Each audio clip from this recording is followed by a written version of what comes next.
Então, boa noite. Apesar de um bocado rouco, como é próprio do tempo, vamos tentar falar, de modo a ouvir-nos, eu a vocês e vocês a mim, ao longo desta hora e meia, suponho eu, que temos para transmitir um dos maiores e importantes temas da Bíblia, o tema da aliança.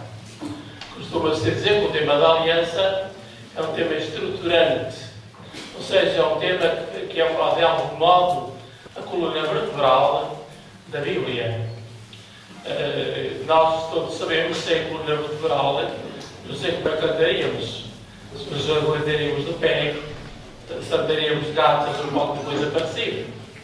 Andamos de pé, temos uma coluna que nos mantém erectos, de pé, levantados.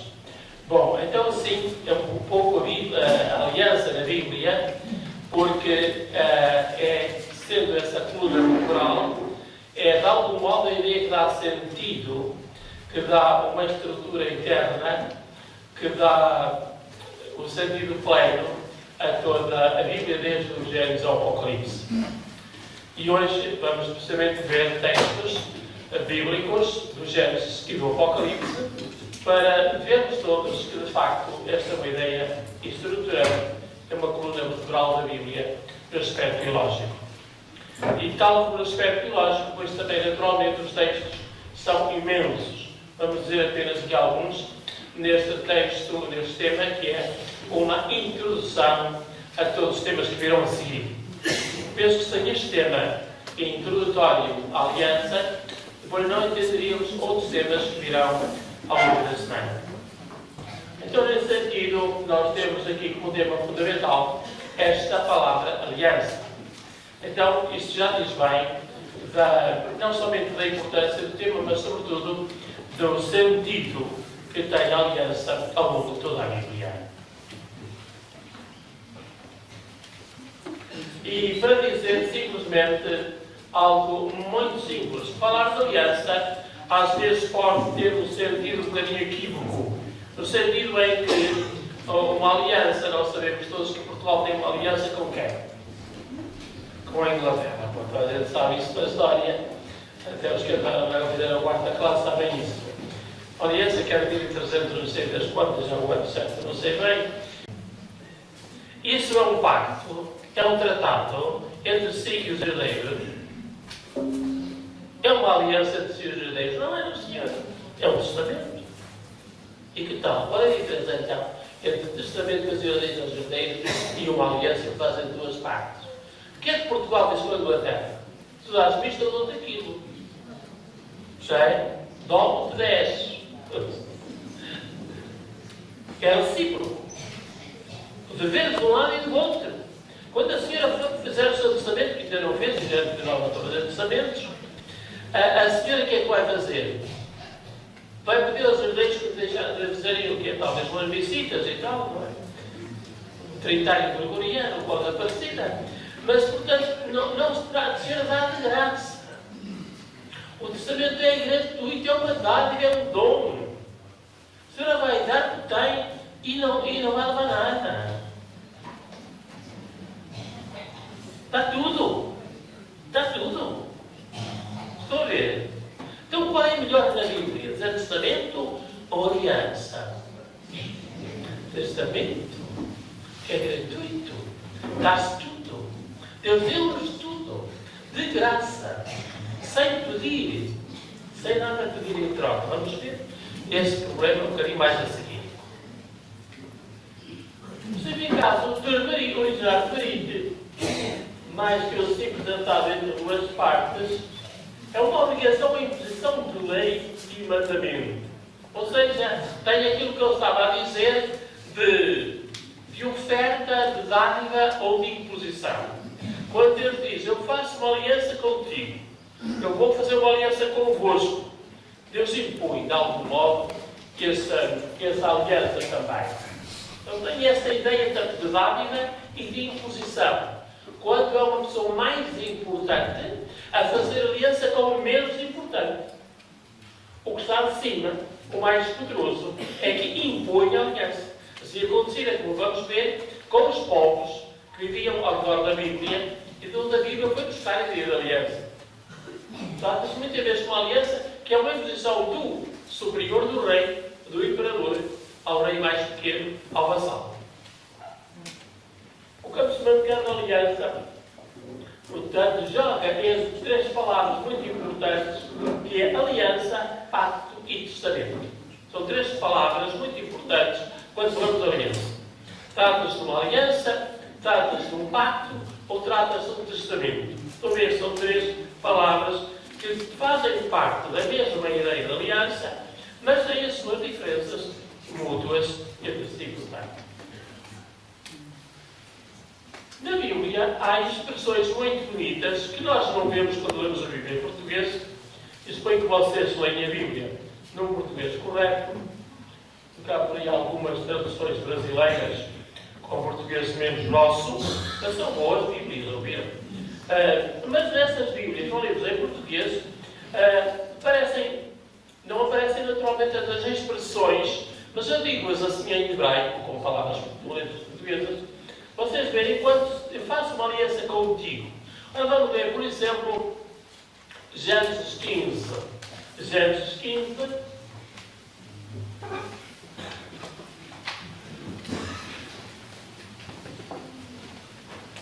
Ora, Gênesis 15. Por isso acontecia que vemos alianças desde o Gênesis ao Apocalipse. Gênesis 15.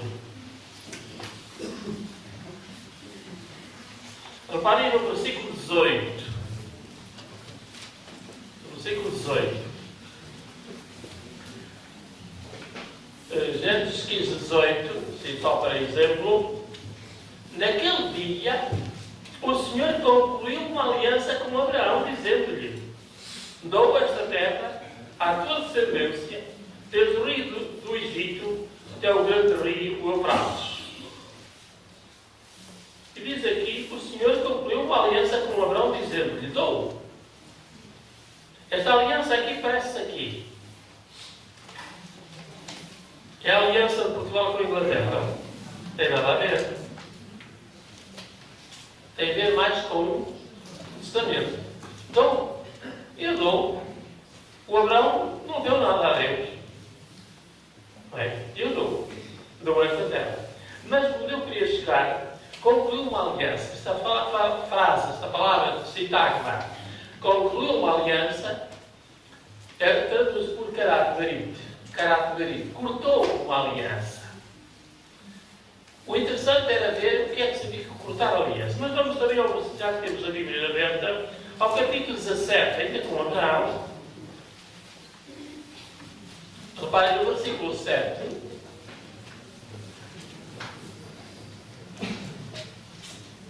Estabeleço a minha aliança contigo, com a tua posteridade, de geração em geração. Será uma aliança perpétua, em virtude da qual eu serei teu Deus e da tua descendência. Dar-te-ei a ti e à tua descendência depois de ti o país em que resides como estrangeiro, tua terra de Canaã, em possessão perpétua, e serei Deus para eles. Trata-se aqui de quê?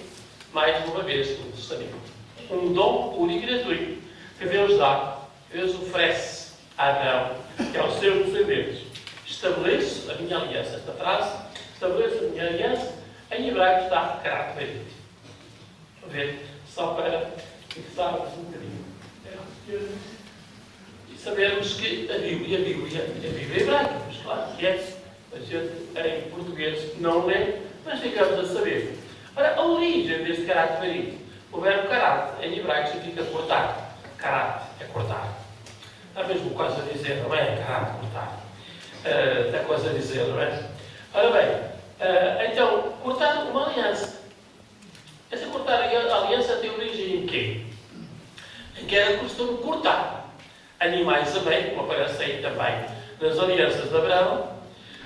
Aparece aí cortar um animal e as pessoas para passarem no meio do animal cortado e dizerem imprecações contra si próprios se não cumprissem aquilo que tinham prometido.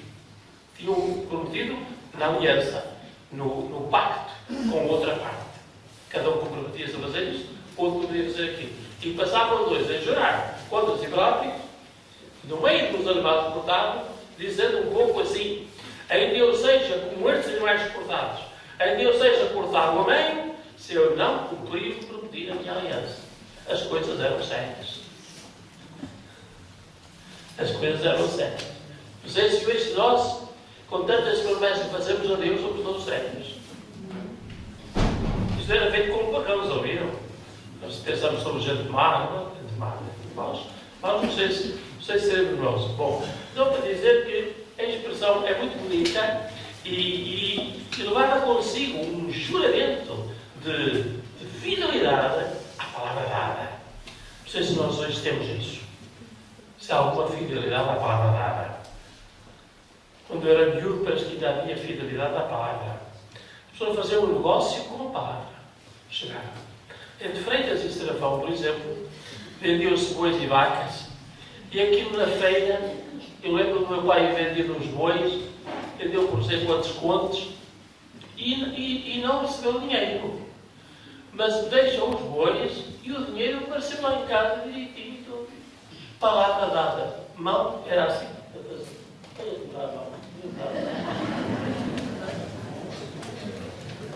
Para mim, uma mãe de casa é igual. Ora bem, estão a ver, portanto, a palavra dada. O juramento da palavra dada. Não se escrevia nada, raramente se escreviam as coisas. De vez escreviam-se. Uma outra expressão está aqui, Zahar Berit, Zahar, pronuncia Zahar. Zahar Berit, fica a recordar, conservar a aliança. Reparem que bonito isto. Era para ser aliança feita, era para ser recordar, não se podia esquecer o que se tinha prometido. Quantas vezes a gente esquece tanta coisa que promete? E eles insistiam nesta recordar, de conservar a aliança. Recordar. O Deuteronômio recorda muito este recordar. O Deuteronômio está sempre a massacrar o povo. Recorda tudo que Deus fez por ti. Desde o Egito até hoje. Recorda. Não podes esquecer. Porque o Zahar Berit era justamente o esquecer, isso significava romper a aliança. Acabar o contrato. Quando se esquecia, ou não se fazia caso da palavra dada, do contrato dado, a aliança terminava ali. Quando uma parte falhava, a aliança terminava. Expressões equivalentes muito bonitas da Bíblia e que são equivalentes ao conteúdo da aliança, ou seja, à relação amorosa entre Deus e o seu povo, são frases como esta secular. O povo, o reino, o território de Israel com o seu povo e as suas instituições eram vistos como a parte escolhida pessoal de Deus. Ou seja, Deus via naquele povo, naquele território, a sua parte pessoal. Um bocadinho a maneira dos reis. Os reis, naturalmente, eram reis do país todo, etc, etc. Mas também tinham as suas terras pessoais. A sua secular.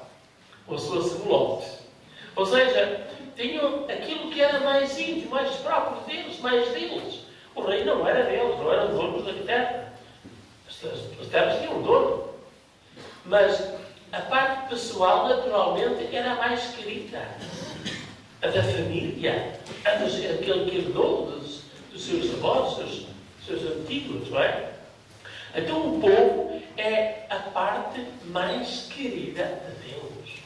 Mais escolhida. Aquilo que está mais no coração, pai, se isto não é um termo, uma ideia equivalente à aliança. O escolhido. O povo escolhido. Outra é a Mamlecha, o anime. Um reino de sacerdotes, estamos habituados para cantar ao canto dos sacerdotes. Nós somos como é assim. Somos um povo sacerdotal. Então leva lá cantar.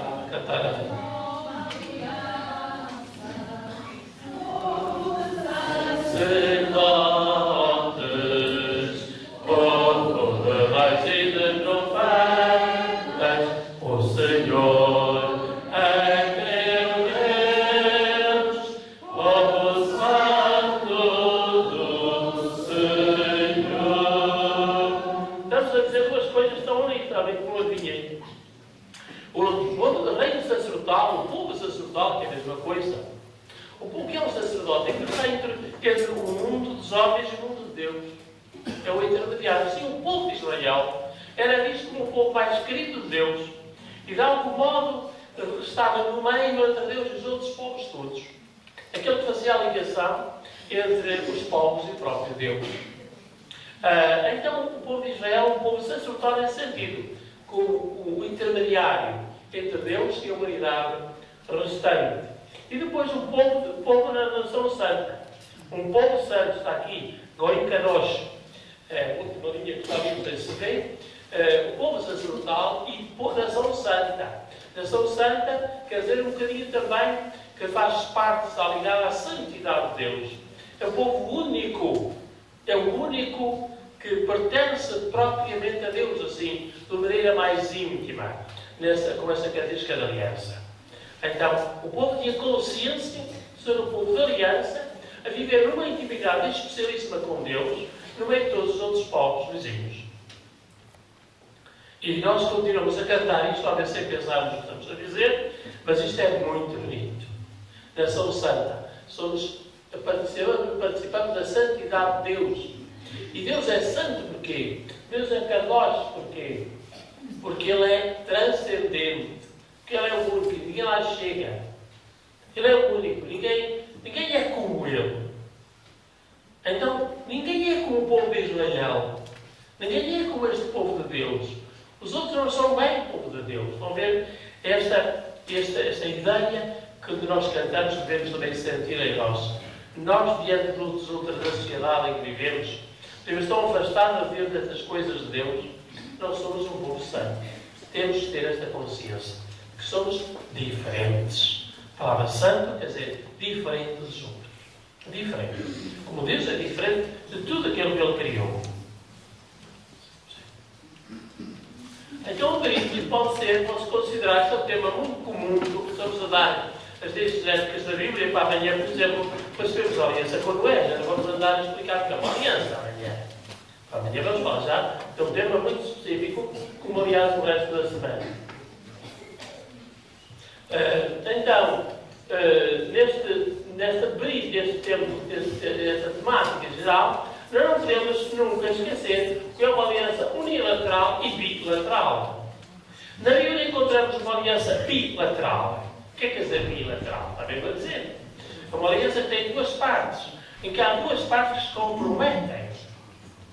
Claro que no Testamento há duas partes, mas só uma se compromete. E quando só uma se compromete, como é que a gente o chama? Uma aliança unilateral. Quando há compromisso entre as duas, é bilateral. Quando não há compromisso, é unilateral. Só Deus se compromete aqui. E na bilateral, os seres humanos, o povo também tem que se comprometer com alguma coisa. Tem que cumprir os mandamentos, no caso da aliança do Sinai. Quando a Bíblia designa um compromisso, naturalmente jura-se. Alguém jura. Quando os dois se comprometem, juram os dois. Há, portanto, um juramento. Então, teologicamente falando, a Bíblia aplica-se à relação entre Deus e o homem, e esta aliança é o que melhor especifica a nossa relação com Deus.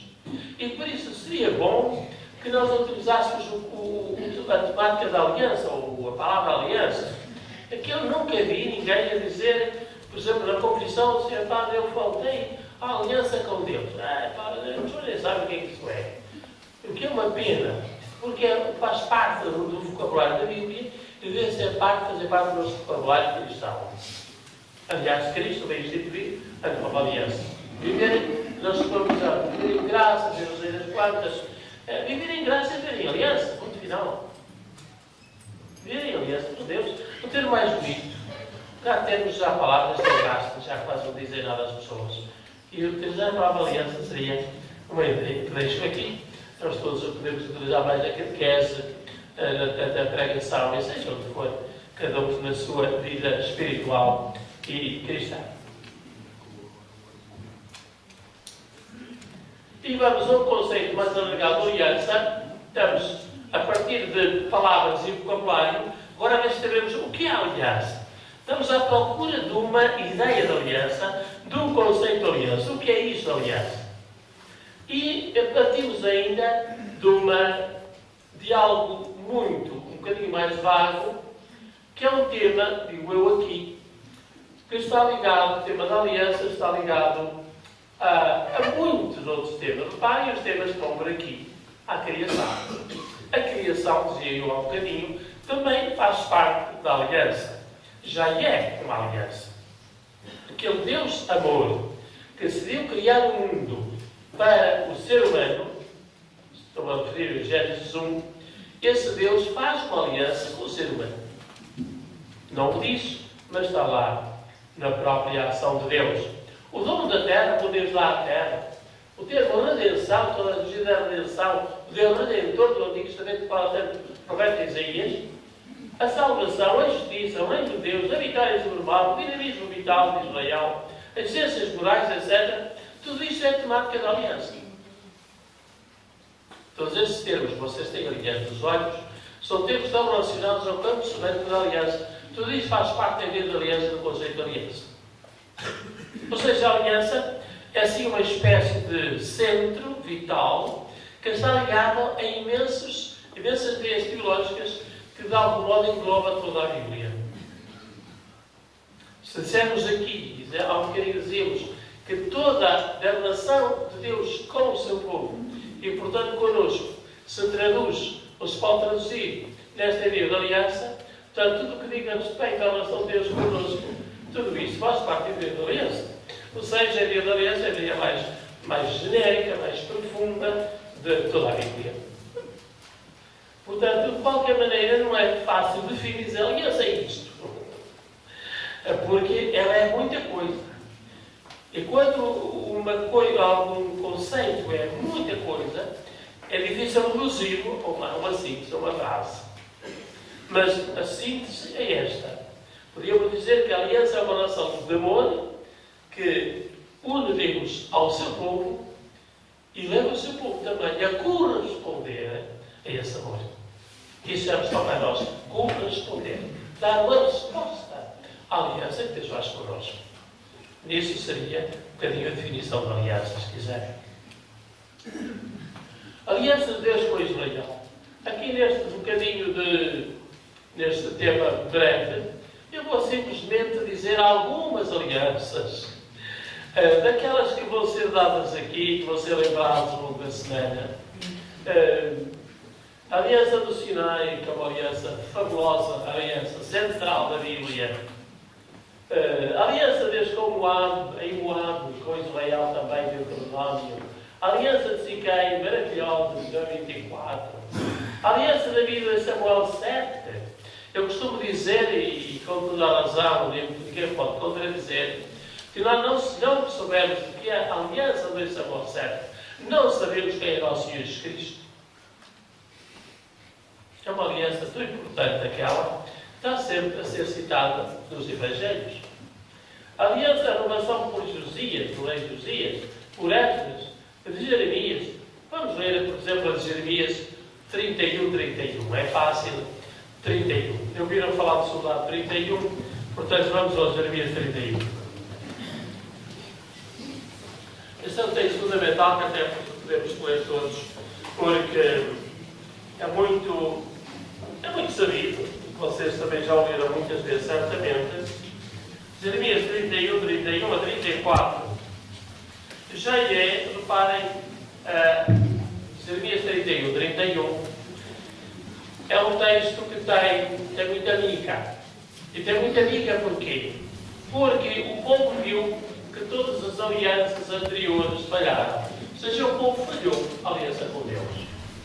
E ao falhar a aliança com Deus, sabe uma exigência, uma exigência fundamental de renovar a aliança.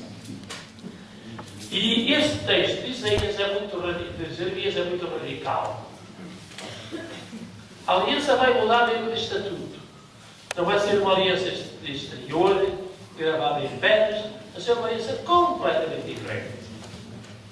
E é esta que Jesus veio realizar. Como já 6 séculos antes de Cristo, aqui está esta aliança. frisada no coração. Podemos ler todos a partir de Jeremias 31. Não vamos estar a abrir as nossas Bíblias. Jeremias 31. Dias virão em que firmarei uma nova aliança com a casa de Israel e a casa de Judá, oráculo do Senhor. Não será uma aliança estabelecida com os seus pais, quando os tomei pela mão para os fazer sair da terra do Egito. Aliança que eles não cumpriram, embora fosse o seu Deus. Esta será a aliança que estabelecerei depois destes dias com a casa de Israel, o oráculo do Senhor. Primirei derramarei no seu coração. Serei o seu Deus, e eles serão o meu povo. Então temos aqui o essencial. E o que é o essencial? Está aqui, em primeiro lugar, a contraposição de duas alianças. Uma aliança do Sinai, gravada nas pedras. Todos nós ouvimos falar das pedras, famosas pedras, ou tábuas de pedra de Moisés, gravadas no Sinai. Essa aliança das pedras acabou. A aliança exterior acabou. Essa não deu resultado. Essa esqueceram, não vale a pena. Não a gravar coisas nos livros, nas pedras. Não, isso não dá. Então hoje nós sabemos que muita catequese, muitas coisas de corte, as festinhas, festarolas, não chega. É muito bonito, é muito engraçado a fotografia, mas não dá. Não dá porque, digam lá, porque não atingiu o lugar onde a aliança acontece. Onde se deve dar a aliança com Deus. Não deve. É o que diz a seguir. Esta será a aliança que eu estabelecei depois destes dias com a casa de Israel. Imprimirei a minha aliança no seu íntimo e gravá-la-ei no seu coração. Quando as coisas chegarem ao coração, não há aliança. E como dois diz, que vão casar,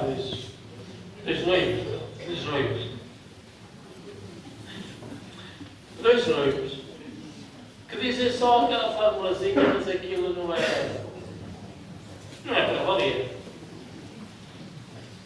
É isto. Lá dentro, eles não estão em aliança com o outro. Entram num casamento. Não houve aliança nenhuma. É o que o Jeremias diz aqui. Enquanto a aliança não for feita lá dentro, a catequese e a pregação e a nossa ação pastoral têm que atingir o coração das pessoas. Senão estamos a perder o nosso tempo. Estamos a dar religião, mas não aliança. E na Igreja Católica Apostólica Romana há muita religião, mas pouca fé cristã. Quando não atingir o coração, não há.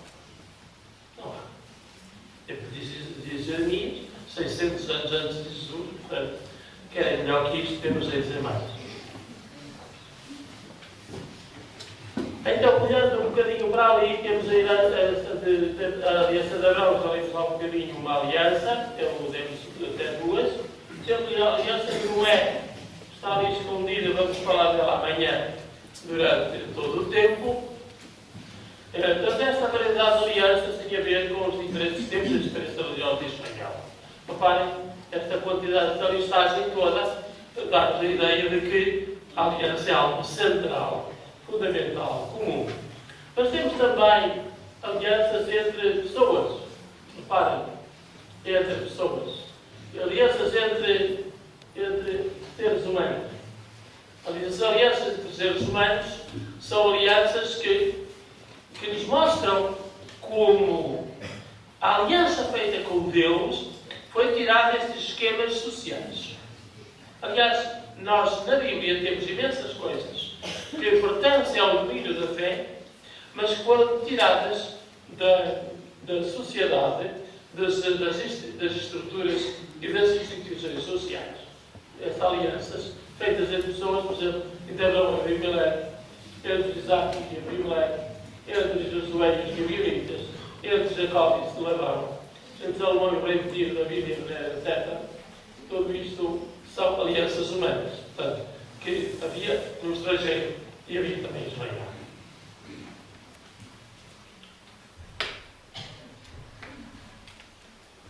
Ali em cima diz, temos ali uma coroa, por exemplo, é um bocado de ver as coisas, diz uma estrutura da aliança.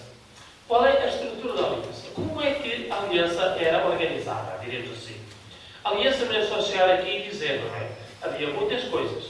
É como nós, falando um bocadinho do casamento, que é aquilo que se mais parece a uma aliança entre Deus e o seu povo. Aliás, muitas vezes, a aliança de Deus com Israel é formulada, é dita, como se fosse de facto um casamento entre Deus e o seu povo, em que Deus é o esposo e Israel é a esposa. Portanto, essa estrutura, esse casamento tem coisas antes, tem coisas depois. Não é verdade? Primeiro ao namoro, ao conhecimento, depois ao ritual e depois às coisas posteriores, não é? Que é mais difícil, claro. Então, assim, todas as alianças também têm uma estrutura. E essas estruturas, digo eu aí, foram tiradas do Médio Oriente Antigo. Sobretudo os hititas e os assírios tinham alianças. Nós encontramos montes de textos de aliança nos tratados encontrados nas ruínas das cidades antigas. E depois vamos a comparar com a Bíblia e notas que a Bíblia parece quase copiou aqueles temas mais antigos, que as alianças mais antigas, aquele modo de falar e aquele modo de relacionar-se entre dois grupos iguais ou desiguais. Normalmente, nestes povos, há uma suzerania e um vassal entre partes desiguais. E então, entre partes desiguais, é a parte que tem mais poder que vai impor a aliança. Então, a aliança como uma espécie de imposição e não como um contrato entre partes iguais. E partes livres também, para poder negociar, diríamos, essa aliança, esse tratado. As áreas comparativas revelam estruturas comuns, de formas diferentes, estruturas variáveis. Claro que há muita maneira de fazer um tratado, uma aliança, um negócio qualquer, é também uma aliança. A aliança de tratado de vassalagem, como eu estava a dizer também, tendem a traduzir a palavra grego por aliança. E deste modo especial, por um tratado parecido com o tratado de vassalagem. Ou seja, o tratado de vassalagem é o tratado, que eu estava a dizer, de superior sobre o inferior. Agora, vocês não pensem que o Deus da Bíblia é superior, claro que é. E nós, na Bíblia, temos tratados. Os tratados da Bíblia, a aliança da Bíblia, é entre partes iguais ou desiguais. Não me digam que não sabem isto. Se Deus é infinitamente superior, claro que não são iguais. Então as alianças da Bíblia são entre partes desiguais.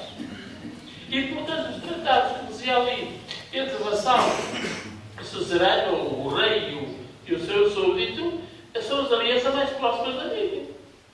Porque Deus é o Senhor e o povo é o seu, são súditos de Deus, no sentido que tem que lhe obedecer, não é?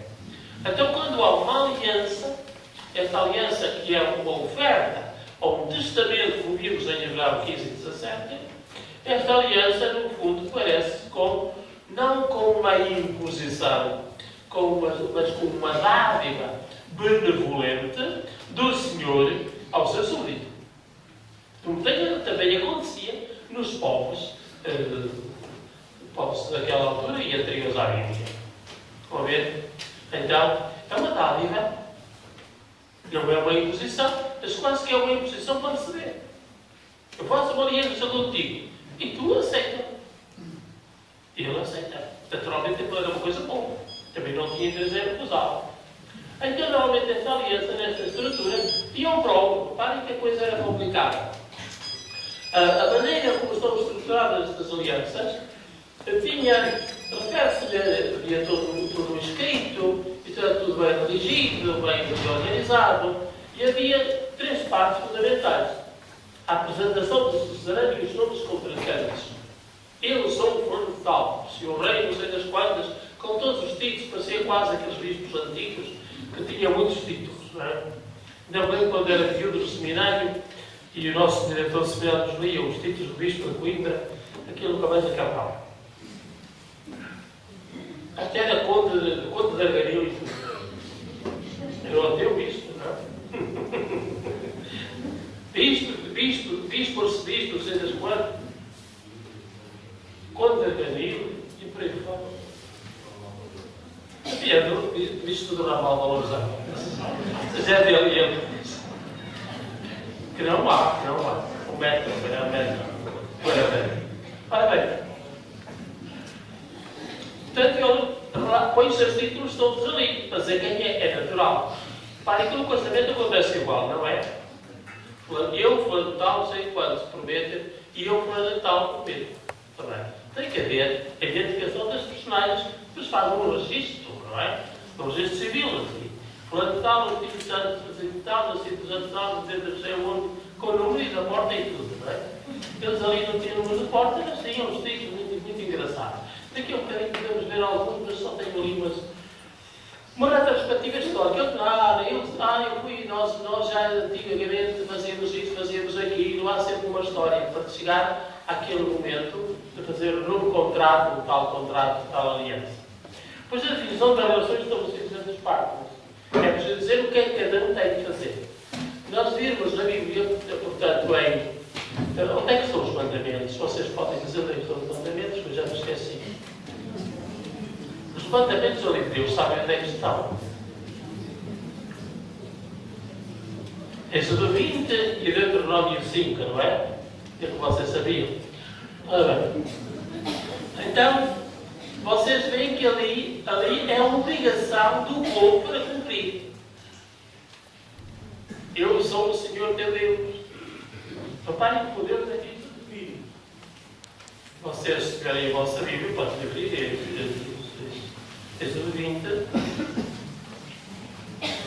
Êxodo 20, logo no versículo 2.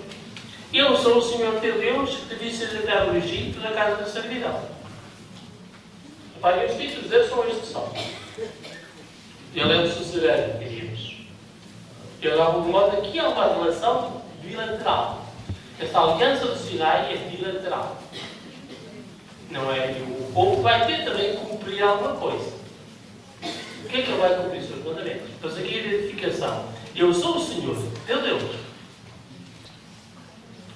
Aquele que te fez sair, o que te fez sair da terra do Egito, que te fez sair da terra do Egito, da casa da escravidão. Depois começam então as cláusulas. São estas ali, as cláusulas. O que é que o povo vai cumprir? Quais são as suas obrigações para haver aliança? Não é? Deus é libertador.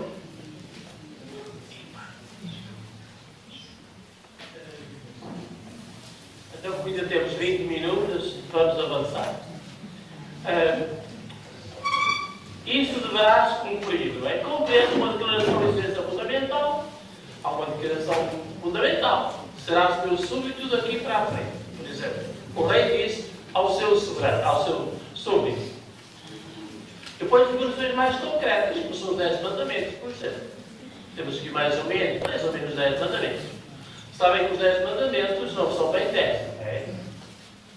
Mas pronto, mas 10 é mais fácil dizer que se não, 8 ou 5. 10, sabem porquê? Porque nós temos 10. É por isso. As 10 palavras, 10 mandamentos, que é fácil fixar. 10. Os dedos da mão dizem logo. Sei que algum tem alguma menos, mas isso é uma exceção. Mas devíamos ir. E depois há uma conclusão. A conclusão do tratado. A conclusão da aliança. Tem um lugar onde foi feito. Tá? No registro civil. Para que nós não inventámos um Mediterrâneo. Com tanto registro e tantas coisas, que aliás não valem grande coisa atualmente. E são os lá de cima que faltam primeiro a palavra e aos compromissos e às promessas das eleições. Não é? Tem um lugar onde o tratado foi feito e é conservado. E as obrigações da leitura periódica do mesmo, da leitura periódica da aliança. Nas festas havia textos da aliança, da lei, que eram ditos obrigatoriamente. É necessário lembrarmos. E isto era muito bonito para nós. Obrigação da leitura periódica do mesmo. Se cada um de nós lesse um bocadinho da Bíblia cada dia. Vocês já fazem isso, certamente. Não vamos insistir. Vão lá outras pessoas a fazer. A palavra de Deus é tão importante, a palavra mais importante que existe para nós, leitura periódica, obrigatória. Para quê? O que é que se lembra? Para quê? Para não se esquecer. Para se lembrar. Para não acontecermos a Harvard, estamos há um bocadinho, não acontecermos esquecer a aliança. Lê-la para não a esquecer. Isto arrasta consigo dois elementos estáveis. Uma lista de deuses. Deuses testemunhas, é muito importante isto. Nas alianças povos pagãos, havia muitos deuses, tinham muitos, vinham lá todos, uma lista enorme de deuses. O fulano tal, mais o tal, mais o tal, mais o tal, testemunhas de que fizemos este tratado e tudo obrigados a cumprir. Os deuses testemunhas. Depois bênçãos e maldições. Bênçãos se cumpriste e maldições se falhaste. Olhem para o Deuteronômio. Vê-se encontra Deuteronômio num minuto, meio minuto.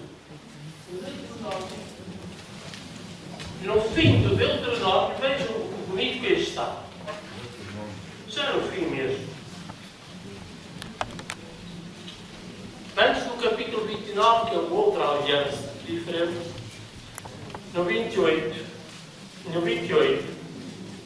veja no 27, as 12 maldições. Porquê? Porque o Deuteronômio é o livro da aliança por excelência. E vamos ver que o Deuteronômio está todo ele estruturado como se fosse uma aliança bem organizada. A estrutura é da aliança. Uma aliança que Deus faz com o povo e o povo com os seus deuses. E, portanto, as bênçãos, as maldições para o 27 e depois no 28, um capítulo com bênçãos e maldições também. Há bênçãos e maldições. Mira, há 12 maldições de 27. Reparem que bonito, nós até podíamos citar isto todos aqui. Tem aqui uma liturgia das maldições. Então eu digo lá.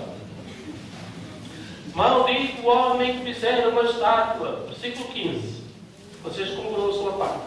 Versículo 15. Maldito o homem que fizer uma estátua esculpida ou fundida, objeto abominável ao Senhor, obra do artífice, e a colocar num lugar escondido. E todo o povo responderá: Amém. Maldito desprezar o seu pai e sua mãe. Todo o povo responderá: Amém. Pai comigo. Uma liturgia, façam isso lá na terra. No capítulo 28, temos então bênçãos e mais maldições. Estão a ver que bonito isto é? Para quê? Mas será que Deus nos amaldiçoa? Não tem nada a ver com essas coisas de que Deus nos amaldiçoa ou nos abençoa. Deus abençoa só.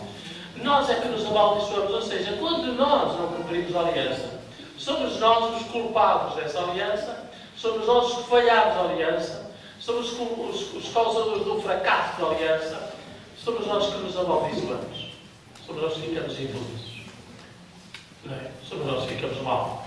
Deus não faz mal a ninguém. Bom, reparem, a redação e leitura do documento a seguir, redigir o documento e lê-lo publicamente, mas faz no registro civil. Não descobrimos o Mediterrâneo. Eles já tinham isto tudo. Eu próprio e o Moisés fazem isso em dias de 24/6, com texto bonito, mas com o texto de outro congressista, não me meto no mesmo, e depois dizer a ninguém. Tomou o livro da aliança, devem ler todos. Tomou.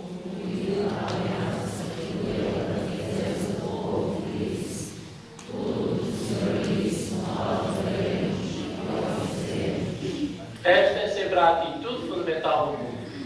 aquilo que o Senhor disse, não separemos. Está assim também em Josué 24, por exemplo. Não é? Destruir este livro, este documento, é destruir a aliança. Ou então, esquecê-lo. Esquecê-lo. Que a aliança deixava de existir. Mais um bocadinho sobre a estrutura da aliança e já vamos terminar. Todo, só para dizer que o Deuteronômio é um livro estruturado sobre a aliança. Todo ele, ficam com essa informação, não é, vocês vão para o céu igual e que não saibam isto, mas se souberem melhor, ficam com uma cadeirinha talvez mais assim. Aproveitem. O fundamento histórico, o próprio histórico está aquela parte mais histórica, etc., com as relações de Deus com o povo no passado, 1 a 6 a 11, 28. As prescrições e obrigações, o chamado Código Deuteronômico, o famoso Código Legal da Bíblia, do capítulo 11 ao 26, são as obrigações que o povo tem em relação a Deus. Pois as maldições que ouvimos e as bênçãos finais dessa aliança no fim do livro.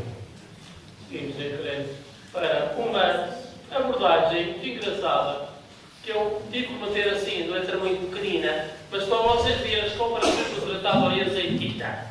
Os hititas, o Tratado Hitita, tinham coisas dessas, tinha uma titulatura, ou seja, os títulos, estas são as palavras de Sol, Muva, Latis, Vatilis, o grande rei da terra de Yatis. Estão a ver? Estas são as palavras e ele apresenta-se, não é? Por causa dos títulos. Mas tem o próprio disso, quando outrora lavado meu povo, com as terras das armas e a terra de Ilusa, ele conquistou a terra de Ilusa, nunca mais se falou da terra de Adi. Ele mesmo está a dizer que a terra de Adi e a terra dos Hititas e a terra de Ilusa eram terras já muito unidas, já está preparada a 10 para depois fazer o tratado e obrigar o rei de Ilusa a submeter-se a ele. E repare, no Deuteronômio temos os paus ali também, ao lado ao lado, estão a ver? O 40º ano, Moisés disse a bem alto que o Senhor ordenou depois de ter lançado o seu lançamento. As estipulações, o que é que tem que fazer? Tu Santos, considerar o sol como um amigo.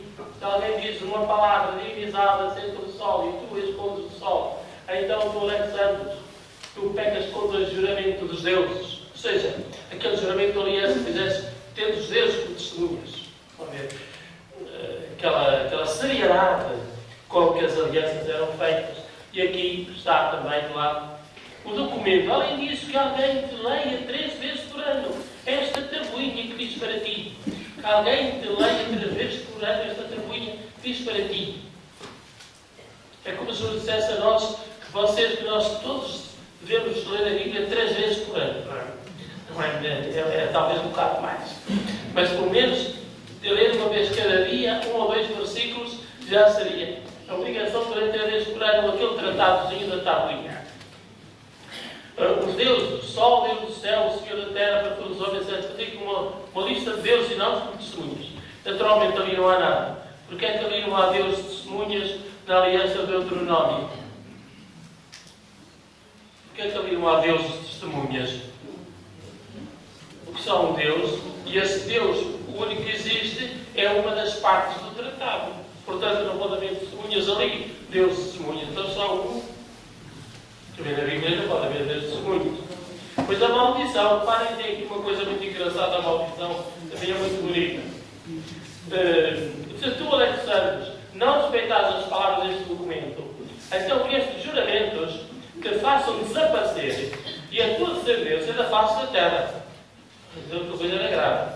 Mas se tu respeitares estas palavras, então 1000 deuses te guardem a ti, à tua mulher e aos teus para sempre eternamente. Estão a ver?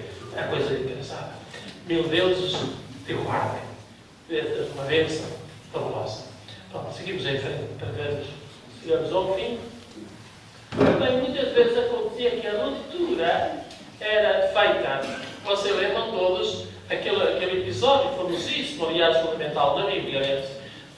É fundamental aquele texto do bezerro de ouro, aquele famoso bezerro, está ligado à aliança de Cristo. A razão da ruptura da aliança que acontece que é o exercício da ruptura. E depois o que é que acontece? Que essa ruptura as tábuas são refeitas e Moisés tem que fazer uma outra tábua e outro documento, porque a aliança foi rompida por Israel. Israel falhou, Israel não cumpriu, construiu arranjou outro Deus e, portanto, com isso a aliança acabou. Eu preciso fazer outro documento, novas tábuas. Mas eu tenho que ir lá dizer outra vez, buscar nova lei. E começou outra vez a lei. Recomeçou a ruptura e depois o restabelecimento. Havia ritos de expiação pela ruptura, que sobretudo oração e jejum. E muitos rituais de penitência também. Muitos rituais de penitência, sobretudo a partir do exílio. Rituais de penitência para a ruptura da aliança com Deus. Então o perdão é concedido, a aliança é renovada e o documento era constituído porque o danificado e acabou. Gravou novas tábuas de pedra, semelhante ao primeiro, as palavras do Senhor vosso Deus que vos tinha dirigido sobre a montanha do meio do fogo, dirigido nesta mão. Portanto, há aqui o esquema da história de salvação, em que aparece Deus que oferece a aliança, o povo paga a aliança e Deus que volta a conceder a aliança. Teríamos um triângulo da aliança. Mas Deus tem sempre a última palavra. A primeira e a última. E qual é a palavra dos homens? É que está no meio. Que palavra é essa? É a palavra do falhanço, da ingratidão, da ruptura. De que mais? Do esquecimento da aliança. Essa é a nossa parte da aliança. A parte negativa. Infelizmente. Este é o nosso pecado. Este é o nosso pecado. E temos aqui a Arca da Aliança para lembrarmos. A Arca da Aliança é um tema muito interessante na Bíblia. Não vamos aqui explicar a Aliança. A Arca da Aliança, não temos vagar, mas ela era vista, reparem, como morada ou o lugar onde se depositavam o documento da Aliança. Lembram um bocadinho que eu disse? O documento era guardado e tinha um lugar próprio que estava reservado para ser recordado periodicamente, 3 vezes por ano, pelo menos. As 3 vezes as festas anuais, pelo menos, eram feitas para recordar a aliança. Ora bem, então era uma caixa bonita, com os barões para ser transportada, etc. E ali dentro estaria a aliança guardada, as tábuas da aliança. Mas eu digo que ela é também o trono de Deus. Digo aqui embaixo uma coisa que desapareceu aqui. Mas amanhã isto não vai acontecer. Mas aqui aparece também a arca como o lugar onde Deus no céu põe os pés na terra. E este lugar, onde Deus põe os pés na terra, no meio do seu povo, como uma presença de segurança. Por isso aquela famosa expressão que nós lemos em Jeremias: eles serão o meu povo e eu serei o seu Deus. Esta fórmula de aliança marca a presença de Deus que protege o seu povo na arca, precisamente. E esta proteção de Deus é dada pelos famosos querubins da arca. Os querubins eram seres mitológicos que tinham como função defender o palácio dos imperadores assírios e, aqui neste caso, defender o povo. Era uma espécie de presença visível do Deus invisível, mas uma presença marcada pela segurança, pela segurança que Deus dava ao seu povo. Terminamos, então, com um texto do Apocalipse, isto é agora só já. Qual é o lugar onde se realiza a nova aliança? Apocalipse 21, 1 a 5, é muito lindo. Reparem que nós temos aqui, já acabo, temos aqui uns números. Os números é um, aqui é um, que não se vê, aqui vai também não se vê. Depois o 2 vai com o 2, o 3 com o 3 e o 4 com o 4. E então o novo céu e a nova terra é o 1. E aqui embaixo, eu renovo todas as coisas. Diz aqui embaixo. Então há uma nova aliança. Aí no 2 o que é que tem? O primeiro céu e a primeira terra, terra material, já tinha desaparecido. E no 2 o que é que diz aqui embaixo? As primeiras coisas passaram. O mundo passou. Vamos ao 4. O 3. O mar já não existia. Não haverá mais morte, nem luto, nem pranto, nem dor. Porquê? Porque o mar significa a morte e a dor. E o 4 é o que nos interessa a nós. E vi dizer junto de Deus, a cidade santa, a Nova Jerusalém, já preparada, levada pelo seu esposo. E uma voz que dizia: esta é a morada de Deus. Esta é a morada de Deus. Este é o templo de Deus, onde Ele mora. O seu templo, a sua arca. Ele habitará com eles. Serão o seu povo e o próprio Deus estará com eles e será o seu Deus. Vale que é a fórmula da aliança. Será o seu Deus. É certo. Portanto, é um texto maravilhoso. Não temos tempo no fim de o explicar bem. Mas é o que nos diz que Deus estará sempre, sempre connosco. Porque Ele nunca deixará de ser o Deus da aliança. Terminamos então uma ideia conclusiva apenas. Que imagem de Deus nos dá esta ideia da Bíblia como aliança de Deus com os homens? Dá-nos a imagem de um Deus que se manifesta Ele próprio na aliança. Deus se manifesta sobretudo como o Deus da aliança da Bíblia. O Deus que faz aliança. O Deus que vive numa relação de aliança connosco. Uma aliança gratuita. E a aliança, pela parte do ser humano, tem que ser a resposta a esse Deus que se nos dá como Deus do amor e da aliança. Então a aliança como uma nova imagem de Deus. O Deus da aliança e Deus do amor. E a imagem do homem. Quem é que deve ser o homem? Aliás, o próprio livro do Papa, do último documento sobre a Bíblia, do Sino, também tem ali embaixo, tem ali alguns, diz que o ser de Deus é o ser de Deus amor. E o ser do homem é o homem que responde a esse Deus de amor que nos fala.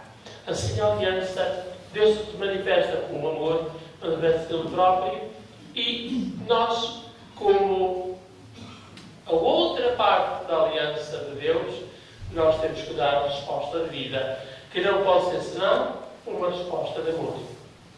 Se a proposta é de amor, a resposta como é que há de ser? De amor. Tenho dito, muito obrigado pela vossa atenção e presença.